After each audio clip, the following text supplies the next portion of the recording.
प्रतियोगी परीक्षाओं के लिए क्वेश्चन दिया गया रीजन से। इस क्वेश्चन को समझ लेते हैं। इस प्रकार क्वेश्चन बहुत ही दिमाग में चैलेंजिंग समस्या खड़ी करता है, ठीक उन विद्यार्थियों के लिए जिन्होंने रीजनिंग तुम्हारी काफ़ी अच्छे से पढ़ी भी होती है और जिन्हें रीजनिंग के बारे में कुछ ज्ञान भी होता है, क्योंकि ऐसे क्वेश्चन तुम्हारे कॉम्प्लिकेटेड लगते हैं। देखिए कह रहा है किसी कोड भाषा में इतने इतने का अर्थ ये है, सी इज ब्रेव, ये शू री निक ऐसा हम बोल सकते हैं। ये तुम्हारा पाई शो रे री निक का अर्थ तुम्हारा ये जा रहा है जो, ठीक है। और उसके बाद में ये सो री जी का अर्थ इज ऑलवेज चीयरफुल, ये जा रहा है, ठीक है। तो स्माइलिंग शब्द के लिए कौन सा कोड है सब बोल रहा है। तो इसका जवाब पाने के लिए हम क्या करते हैं, ये देखो है इसका अर्थ ये है, तो इनका एक समीकरण बनाते हैं। ठीक इसी प्रकार से इन दोनों का समीकरण बनाते हैं और ठीक इसी प्रकार से इसका ये समीकरण बनाते हैं, ठीक है।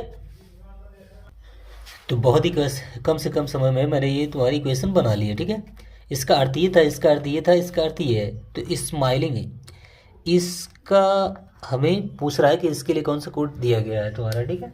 तो यहाँ पर ध्यान देना, इन दोनों में तुम्हें क्या करना है, सबसे पहले इस तरफ ध्यान देते हुए हम देखेंगे दोनों में कॉमन क्या है। सी सी इज ये दोनों एक समान दोनों में देखने को मिल रहा है। तो इसी प्रकार से दोनों में देखो कॉमन क्या है, तो निक और री ये दोनों में कॉमन है। तो अब यहाँ से क्वेश्चन ये उठा कि सी के लिए या तो निक है या तो री है। जब सी के लिए निक होगा तो फिर इस के लिए हो जाएगा री, और जब इस के लिए ये हो जाएगा तो सी के लिए ये हो जाएगा। तो ये हमारा डाउट यहाँ नीचे वाले से अब क्लियर होगा। जैसे देखो दोनों में, नीचे वाले दोनों में देखो इस कॉमन है, तो इस कॉमन है, तो इसमें कौन सा कॉमन है, ये देखो री है। तो फिर इसका मतलब ये हो गया कि अगर इस यहाँ पर कॉमन है तो यहाँ पर री मिला, तो इसका मतलब इस के लिए निक ना होकर फिर ये हो जाएगा, क्लियर। तो यहाँ पर इन दोनों का रिलेशन हमारा इसके लिए बन चुका है, ठीक है, ऐसे दिखा दिया। तो जब ऐसा हुआ तो यहाँ पर देखना इसके लिए फिर ये हो जाएगा, ये भी क्लियर सी बात बन गई, ठीक है। इन दोनों का संबंध इससे हो गया, ये दोनों एक दूसरे के लिए कोड हो गया। अब उसके बाद में देखना, अब हमारा स्माइलिंग पूछा था, स्माइलिंग के लिए देखो इन दोनों में स्माइलिंग पूछा था, तो इन दोनों में ये दो है, तो स्माइलिंग के लिए पता नहीं ये हो।